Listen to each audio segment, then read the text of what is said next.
Welcome to Let Me Fix This. Enjoy the video. You've opened the document and confirmed a backup. Now start in the App menu.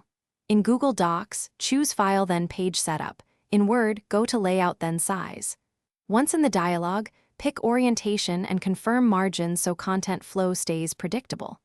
Make sure to select the correct unit inches or cm in Preferences if necessary, because page measurements affect layout and printing. After selecting the menu, you're ready to choose a new page size. Continue to the size selection step. Now choose either a preset or enter custom dimensions. Type width and height explicitly so you avoid rounding errors. You should decide whether to scale existing content or let text reflow. Scaling keeps exact layout but may alter font sizes, whereas reflow preserves readability. Once done, preview the document. Look at headers, footers, and images to ensure they didn't shift.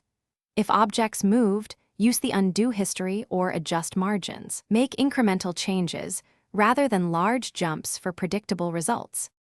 Apply the new size and save the document, then export to PDF to confirm the printed output matches on screen.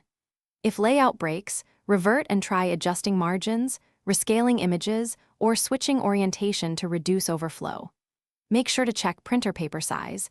Mismatched driver settings cause clipped prints even when the document is correct.